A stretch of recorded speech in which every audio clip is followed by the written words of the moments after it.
This went in front of a judge, a circuit court judge, who agreed that we had probable cause to charge you with first-degree intentional homicide.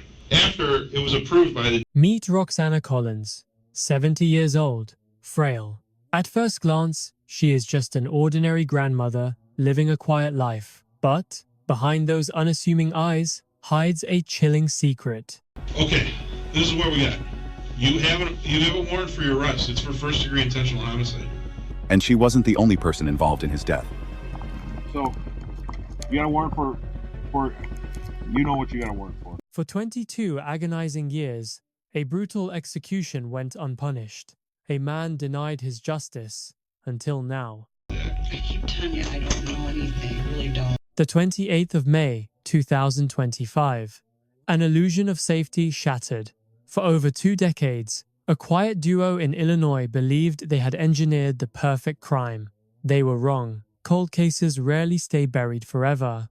In a synchronized sweep across state lines, police moved in on 2 70-year-olds, Roxana Collins and John Viscusil. The takedown began on a seemingly routine traffic stop. Deputies pulled over Roxana. She played the part perfectly. Just an elderly woman running errands. She expressed deep concern about leaving her sick husband alone at home. A masterclass in deception. The mood shifted the moment the officer asked her to step out. A warrant out of Kenosha County, Wisconsin. But the full weight of her past was only just beginning to surface. Hello. I'm sorry, officer. Oh, you're fine.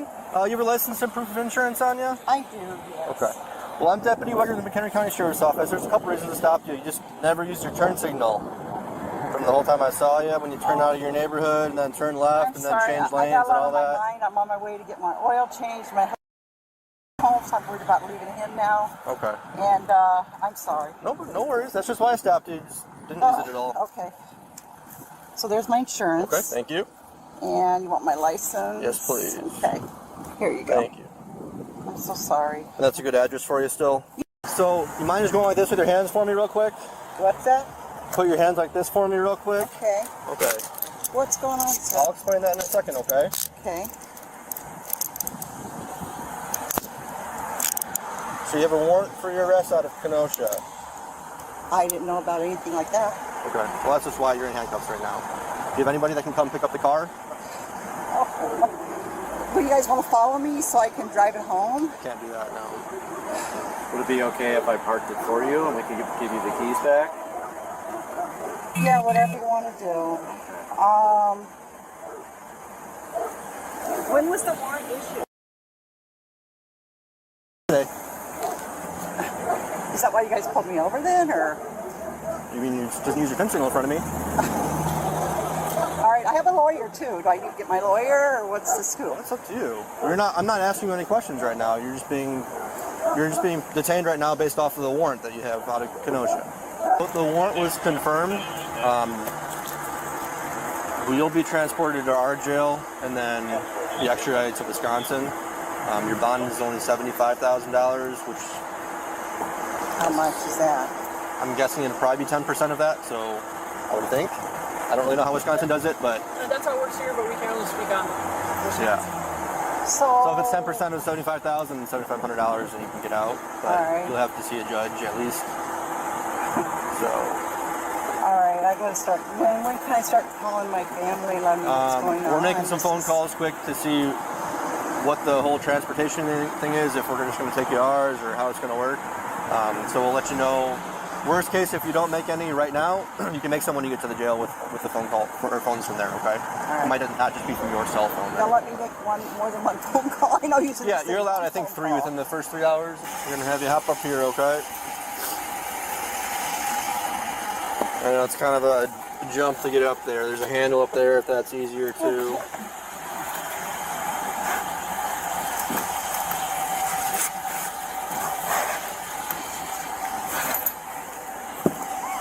When was the warrant issued? Today. So what are you guys waiting for? No, I just drove by and committed a bunch of these traffic violations in front of me. Back at the station, the detective laid his cards on the table. A judge had signed a warrant for first-degree intentional homicide. The victim, her former husband, David. Detectives had visited her just weeks earlier, planting a seed. The marathon investigation was finally closing in. Faced with a mountain of carefully gathered evidence, Roxana stuck to her script. She insisted she knew nothing. She demanded her lawyer, but silence rarely saves the guilty when the walls are already closing in. What do you think the warrant's for? Probably to ask me questions about, Well, it's okay. Well, I'm not going to ask you. I know you said you want your lawyer, but if you want me to explain what's going on, I can do that. But do you understand what I'm saying? I do. Okay. So if you want me to explain what's going on, you got to at least acknowledge that you're okay with me explaining that to you. Okay. Just so you know that. Okay, you can explain it. Okay. This is what we got. You have a warrant for your arrest. It's for first-degree intentional homicide. Party to a crime for the murder of David. Okay? Mm-hmm. So, we've been working on this for 22 years. I've been on this case since 2012. And then, remember, I'm sure you remember we just talked to you, 4 or 5 weeks ago?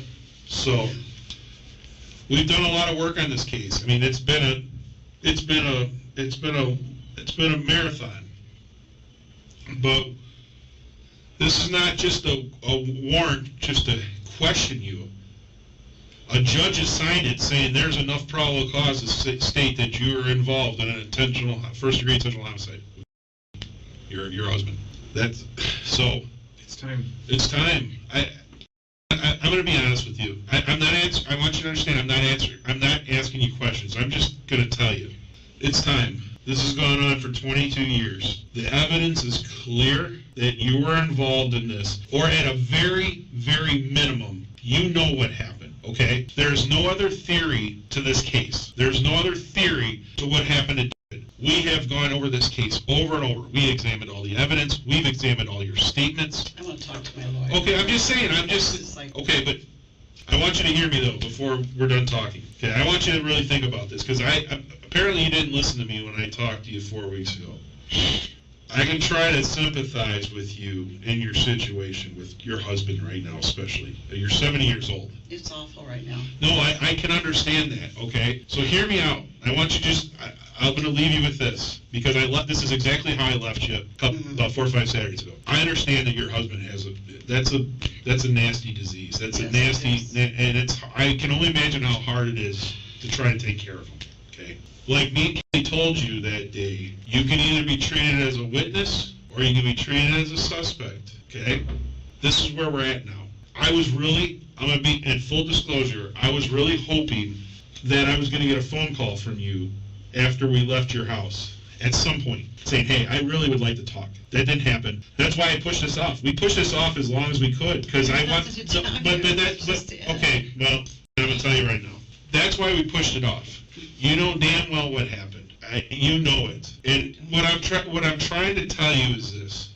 I'm going to leave you in my card again, and so is Jason. If you want to ever talk, you want to be treated like a witness instead of treated like a suspect, this is something that we can talk about. I mean, the ball is kind of in your court. This is a very unique situation. It's not like you're a 30-year-old woman that's in custody for homicide. You're 70 years old. You're talking about a case that was 22 years ago. You have mitigating factors in the fact that you have a husband at home with a significant disease that needs to be taken care of.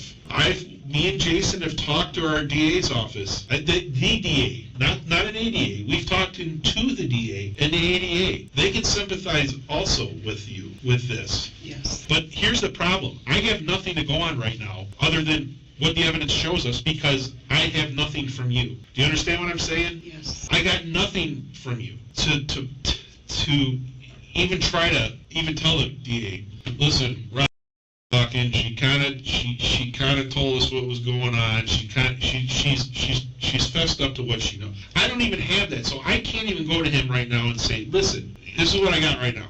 We went to talk to her. She didn't want to talk. That's all I have. I can't do anything else with that. I keep telling you, I don't know anything. I really don't. And As Roxana faced processing, another team knocked on a door just down the street. They were hunting John Viscusil. For over 20 years, he had lurked in the background, the trusted family friend, the helpful neighbor. When confronted, John dryly labeled it an ugly situation. Then, much like his accomplice, he suddenly lost his voice. He requested an attorney rather than explain himself to the police. But why would a simple neighbor need a lawyer? That answer would require a journey back in time. Hi, John. Hello, sir. Can you step Can you out, step please? out for a second? Can you put your hands behind your back for me? John, Put your palms together. how you doing, man? Lieutenant Paulson with the Coast County Sheriff's Office. You're under arrest. We got a warrant for your arrest, okay? You have any questions right now? No. You know what it's for?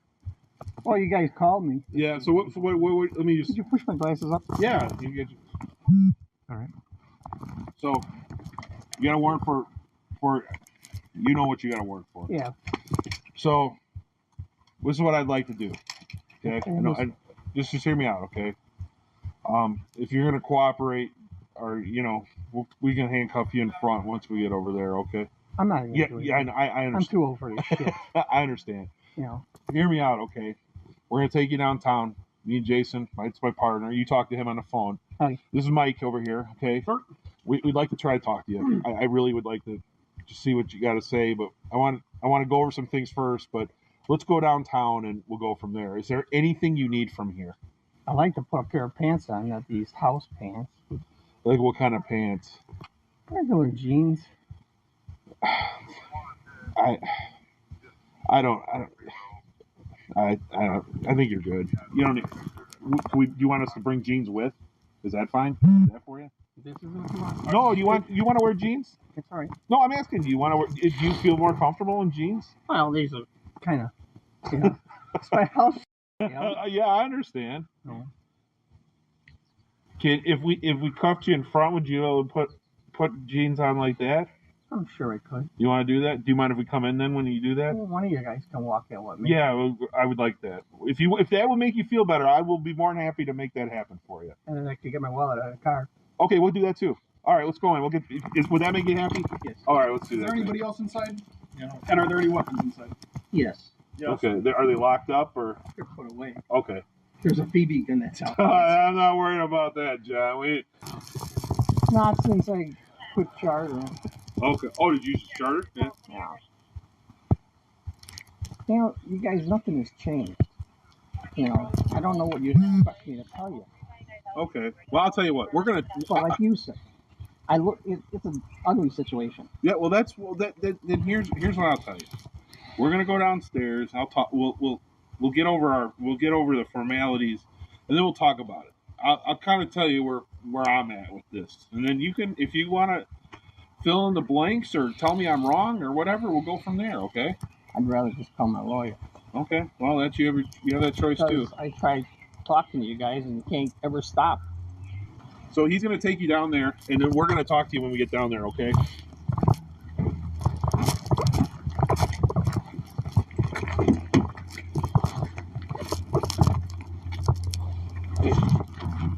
You behind me? Yep. Okay.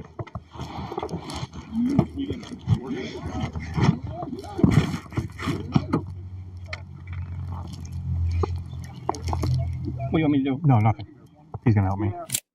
We must travel back, the 22nd of September, 2003, the eerily silent town of Randall, Wisconsin. David, a 50-year-old Navy veteran who loved his quiet routines, he was winding down for the night inside the sanctuary of his home. He had been married to Roxana for only 2 months, a newlywed with a bright horizon.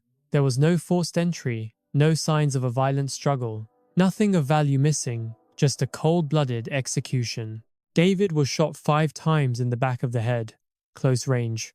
At the time, Roxana spun a terrifying tale, a phantom intruder slipping into the shadows. John, the loyal neighbor, offered a wildly convenient alibi. He had been out fishing alone all night. He even claimed he rushed home to wash his clothes immediately.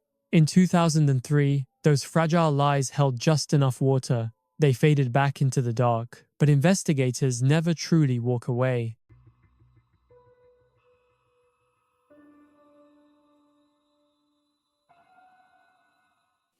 The perfect crime eventually unraveled, not from a sudden flash of genetic evidence, but from the unbearable weight of old lies. Detectives retraced the steps. They found a fatal crack. The former girlfriend of John finally broke her silence. That late-night fishing trip was pure fiction. The bizarre detail he offered about falling into the water to explain why he rigorously bleached his soaking wet clothes that very night. It was an insult to their intelligence.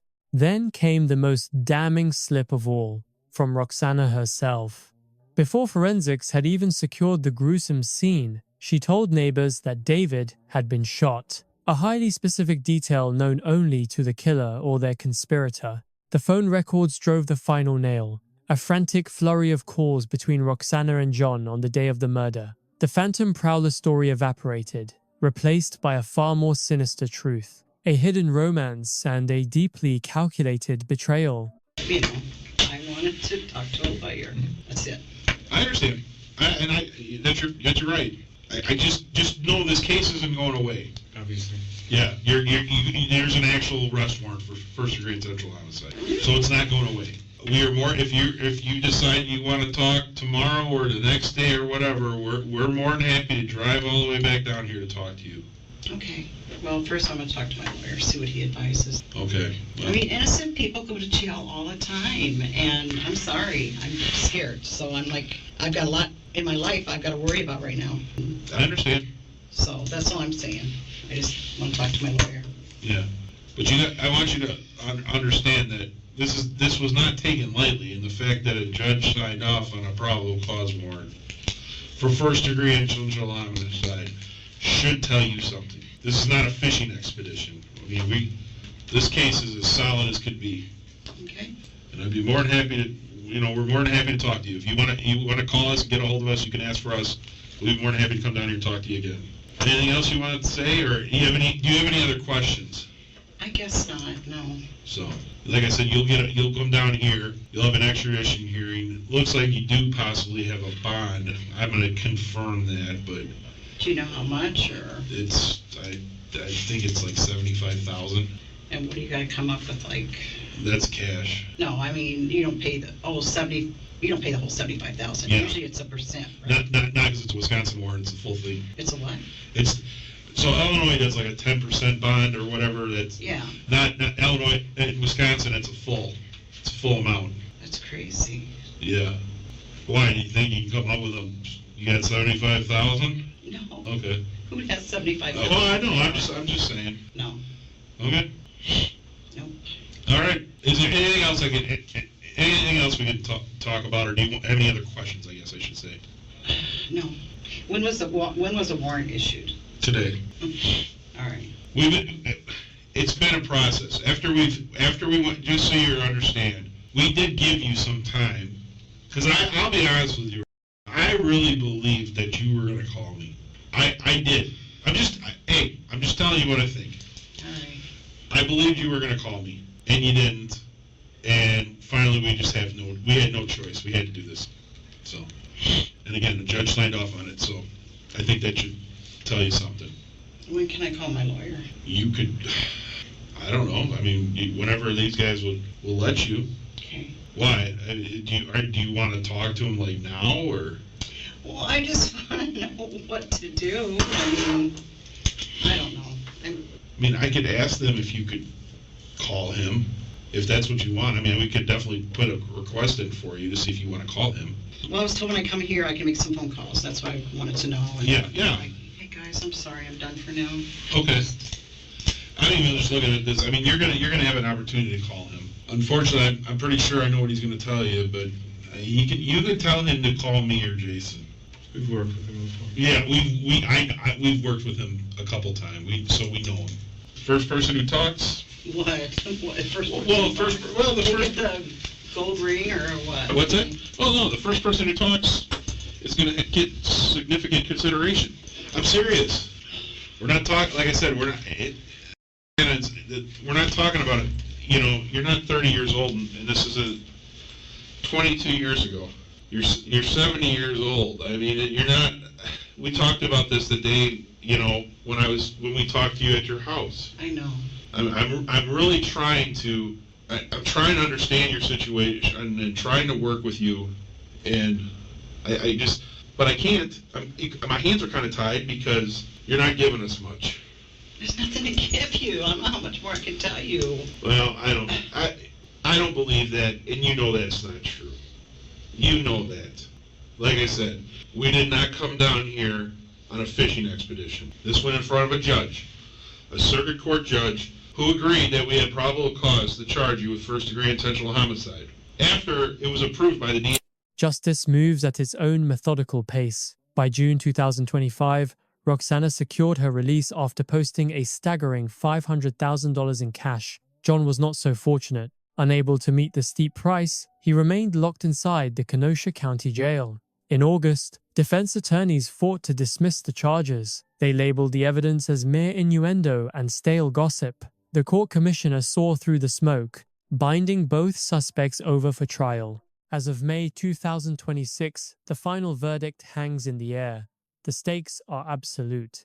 A mandatory life sentence looms over both 70-year-olds. The bloody secret they buried 22 years ago will ultimately define whatever days they have left to breathe.